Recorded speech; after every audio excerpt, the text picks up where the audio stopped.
In the early 2010s, powerlifting was a niche pursuit. A strength subculture largely unknown to majority of sports fans. Powerlifting wasn't mainstream. Local meets were small and insular, often held at modest gyms. In 2011, Australia recorded just over 1,000 total competition entries for the entire year, illustrating how limited participation was at the start of the decade. Powerlifting had long been overshadowed by more prominent strength disciplines like bodybuilding and Olympic weightlifting. What kept powerlifting underground? There was no broadcasts, no major sponsorship deals, no prize money. Only YouTube videos for dedicated enthusiasts. Powerlifting meets were run by volunteers. In the early 2010s, you'd find more empty chairs than spectators at these meets.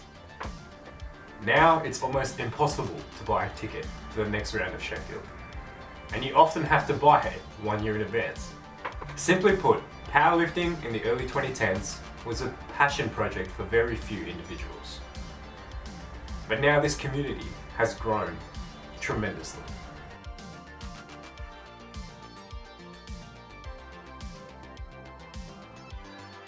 To understand powerlifting's journey, we must first explore Equiplifting, the dominant form of the sport through the 1990s and early 2000s. In those years, if you wanted to compete at the highest level, you wore supportive gear. Intensely tight squat suits, bench press shirts, and knee wraps. This equipment, often painfully snug and difficult to put on, could add tens or even hundreds of kilos to a lifter's total by storing elastic energy and reinforcing the body's leverages. Equiplifting was almost a different sport itself. Mastering a bench shirt or a squat shoot required as much skill as raw strength. Lifters would jam themselves into stiff canvas suits and thick polyester shirts, seeking every technical advantage the gear could provide. The payoff was enormous weights lifted. For a time, Equiplifting ruled the platform. During the late 1990s and 2000s, nearly all elite competitions were equipped only. The culture celebrated over-the-top feats, multiply squat suits that enabled lifters to handle weights beyond normal human capacity, and dramatic equipped squats that might see a lifter barely hitting depth, but standing up with astonishing loads. This era is immortalized by legendary gyms like Westside Barbell, rest in peace Louis Simmons, you're the GOAT, which popularized ever more extreme use of gear and specialized training to maximize its benefits. Equiplifting has its own heroes and its own mystique, but it also garnered criticism. As the gear technology advanced and squats grew ever heavier, sometimes at the expense of proper depth, many felt the sport was becoming more about equipment manipulation than raw human strength. By the late 2000s, a turning point was near. The gear gap, that is. The difference between what a powerlifter could lift with a suit versus without, had grown so wide that it risked alienating spectators and newcomers. The stage was set for a revolution.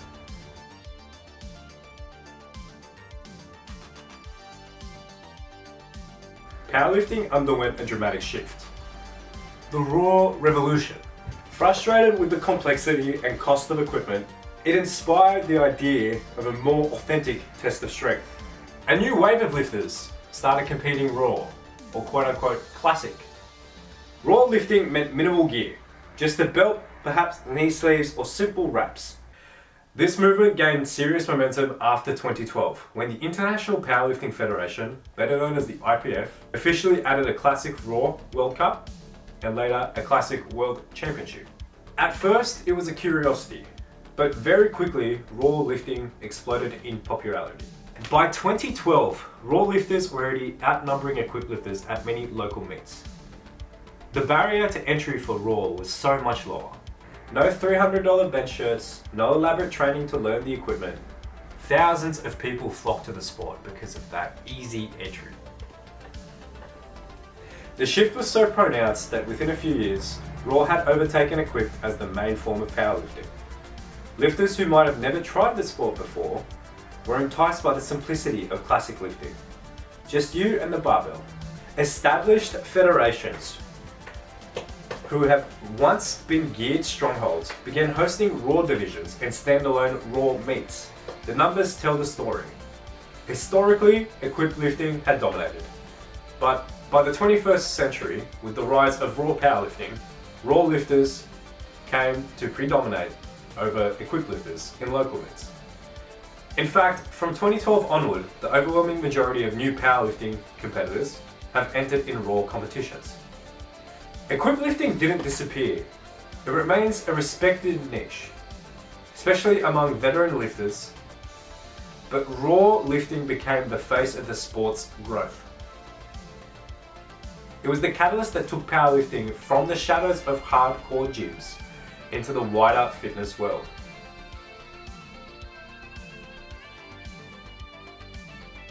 A pivotal factor in powerlifting's growth has been the use of social media and online programming.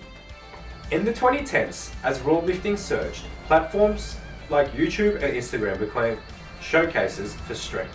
Powerlifters who once toiled in obscurity could now instantly share a video of a record squat or a colossal deadlift with the world. These feats, often filmed raw in garage gyms or local meets, went viral across fitness communities. Social media transformed powerlifting's visibility. What once was not easily seen became the topic of discussion on people's social media pages. Suddenly, a teenager in one country could follow the training of a world champion in another. Fans could watch live streams of competitions that were previously inaccessible. Much of the growth of powerlifting can be attributed to the use of social media. The sport's marketability soared, big lifts make for highly engaging shareable content, and lifters found enthusiastic followings online. Alongside this, online coaching and remote training programs flourished. Powerlifting had entered the internet age. Experts began offering programming through email and specialized apps. An army of new coaches appeared. Over the last 5 to 10 years, there has been a surge of powerlifting coaches to meet the demand from new lifters. Aspiring athletes no longer need a local guru at the gym. They can hire a coach from halfway around the world or use one of the many training apps tailored to powerlifting. This ease of access of coaching meant that even in areas without an established powerlifting community, interested lifters could get high quality guidance. However, the coaching boom brought challenges too. The market slowly became saturated, and newcomers sometimes struggled to discern credible coaches amid the noise. Still, digital connectivity supercharged powerlifting's expansion. YouTube live streams, YouTube instructional videos, all that has helped cater to powerlifting's growth and where it is now.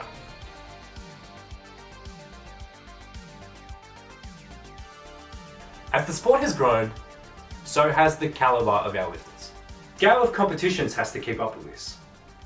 What was once confined to small hotel ballrooms or high school gyms has burst onto far bigger stages.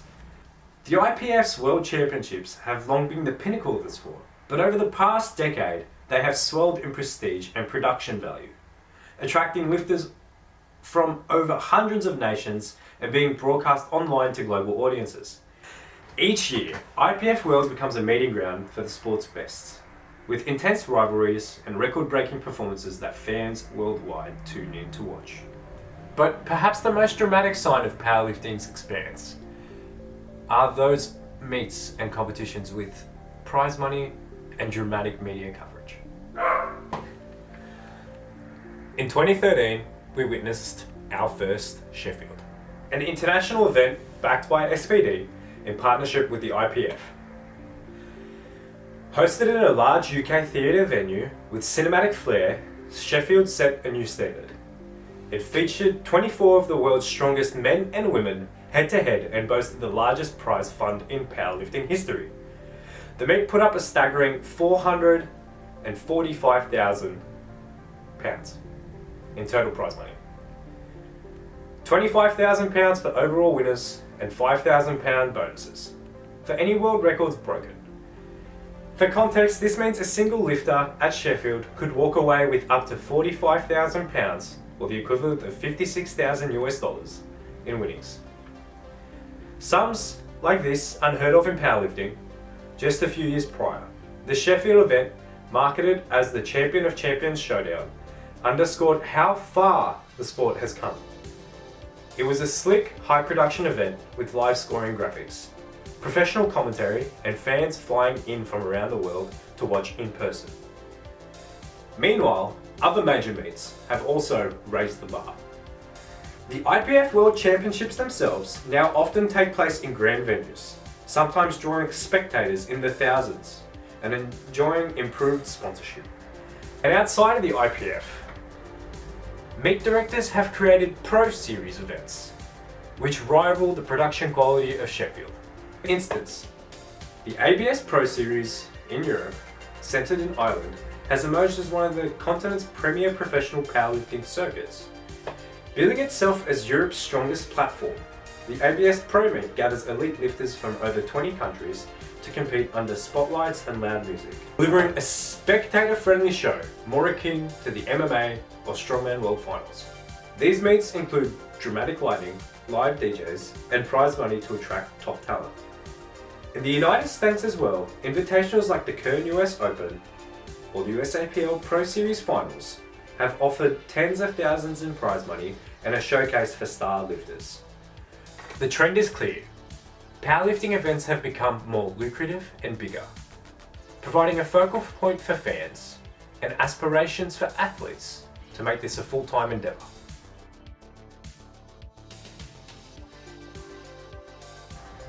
With these marquee meets and increased attention has come something previously thought impossible in powerlifting: legitimate financial rewards for athletes. Not long ago, even world champions took home nothing more than a medal and maybe a handshake. Today, the landscape is changing. The introduction of significant prize pools is incentivizing top performers and creating the notion of a professional powerlifter. Other federations have followed suit in various ways. In one notable event a few years back, the USPA, United States Powerlifting Association, held an invitational where the first place payout was $40,000, with $10,000 for second. An eye-opening sum that dwarfed typical meet prizes of the past. Similarly, the USAPL launched a Pro Series with cash prizes across several meets and a finals, cumulatively paying out over six figures to athletes each season. Hand in hand with prize money, sponsorships and endorsements have become increasingly common. Powerlifting specific apparel and equipment companies like SPD, A7, Rogue Fitness and others sponsor elite lifters, providing them with financial support, signature gear lines or coaching jobs. These sponsorships often require athletes to maintain a social media presence and represent the brand, effectively turning lifters into brand ambassadors. High-level lifters can now secure deals that provide monetary payments, covered travel expenses and free equipment, in exchange for promoting and wearing the company's products. Companies such as SPD and A7 have become as familiar on the competition platform as the squat racks themselves. Their logos embezzled on belts, singlets and banners. The rise of professional powerlifting is still in its early stages, but it's real. A select few elite competitors are now able to treat powerlifting as their full-time job, supported by prize winnings, sponsor contracts, online coaching income, and merchandise sales. They train with the dedication of pro athletes in other sports, sometimes traveling internationally for competitions with their expenses paid. Powerlifting for some has gone from a hobby that costs you money to potentially a worthwhile career where you can actually make a living. This professionalization brings both excitement and new challenges, such as ensuring fair, drug-tested competition and maintaining integrity.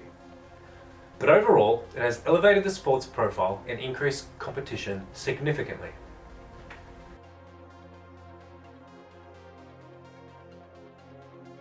Participation has increased. We have been exposed to a larger genetic pool. And with this, we have seen incredible performances. As participation has swelled and training knowledge has spread, the level of competition has escalated to heights few imagined 10 years ago. World records are not just being broken, they're being utterly smashed. It feels like nearly every major meet produces a new, heaviest ever lift or total. In fact, data confirms what fans sense anecdotally. With the sport's growth, we have seen the totals being pushed at all levels, with what feels like new world records being set every international meet.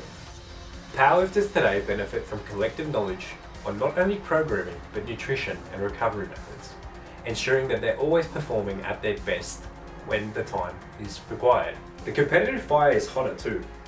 When the bar is raised, everyone chases harder. We're seeing 120 kilo super heavyweights, they lift over 400 kilos raw, midweight lifters squatting triple bodyweight like routine, and even teenagers pressing weights that would have been national records not long ago. This brings us to another key development, the sharp rise in youth participation. Powerlifting is no longer a late 20s and above pursuit. It's attracting high schoolers, college students, and even younger.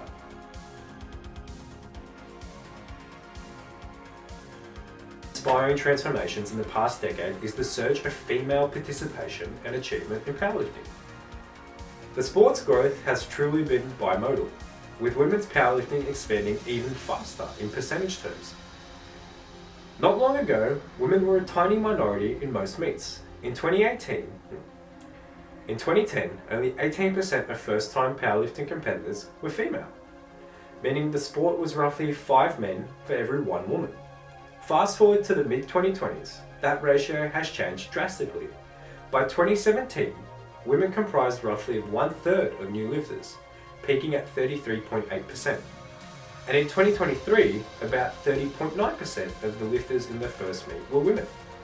In simple terms, the gender gap is closing year by year in the sport.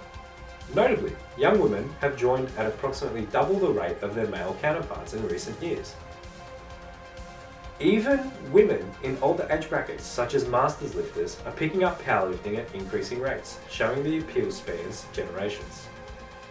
Where a decade ago, certain women's weight classes might have only had a handful of international caliber athletes, today many classes are stacked with talent and see fierce battles for titles. The performance progression has been especially impressive among young women, who have always perhaps been playing catch-up to decades of entrenched men's records. As mentioned, women's world records have exploded upward. To accommodate the growing participation and to foster more equitable competition, the IPF even added a new women's weight class in 2021, splitting the old 72 kilo weight class into 69 and 76 kilo classes respectively. These new divisions were immediately filled with world-class lifters and became some of the most competitive categories, featuring superstar names such as Agata Shitko, Leah Bavoli, Jessica Butner, and others. It is a testament to how many high-level women are now in the sport that creating extra weight classes did not dilute the competition, but rather increase the amount of world records and showdowns present. Beyond the numbers, there has been a cultural shift in how women in powerlifting are perceived and celebrated. Female lifters are headlining major meets, earning sponsorships, and garnering huge followings on social media in their own right. Initiatives such as women's-only powerlifting camps or programs have emerged, encouraging more women to try barbell training.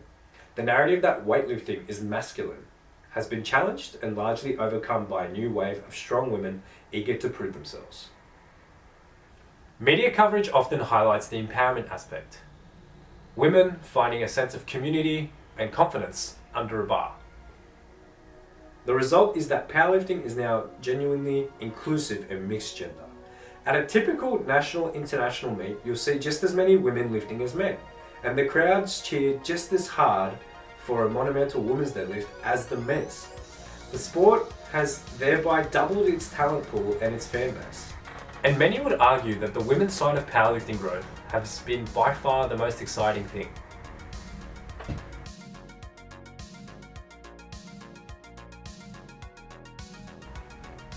Walk into any powerlifting meet today, and you'll have this electric mix of competition and community. And it's not uncommon to see the entire crowd, including fellow lifters, screaming and clapping to encourage someone fighting through a grinding squat. This supportive atmosphere is where everyone wants to be. It's where everyone wants to see everyone else lift the most they can. It is a unique and enduring feature. It was there at the very beginning of powerlifting, it was there at the small meets in the early 2010s, and it's still there now at the big arenas of today. In fact, as the sport has grown, the sense of this powerlifting family has grown with it. Lifters from opposite ends of the globes, who only know each other through Instagram, meet at Worlds like old friends bound by a shared passion. 200 kilos is 200 kilos for everyone. Powerlifting moves into the future. These core values, personal strength, supportive community, and the thrill of testing limits, will keep it significant. We may see new world records, new stars, perhaps even powerlifting under Olympic lights someday. But the soul of the sport will remain a simple scene that has played out millions of times in training halls and competition platforms. A person stands before a loaded bar, takes a deep breath, and gives everything they have to move it. That moment of strain and triumph, cheered on by others who know exactly what that means, is the enduring appeal of powerlifting. It is why, despite the rapid changes of the last decade, powerlifting continues not only to grow in numbers, but to matter deeply to those who participate. The weight on the bar may change, the crowds may get bigger, but the love for pure strength and the human spirit under strain stays the same. And as long as it does, powerlifting's future will be as strong as the lifters who carry it forward.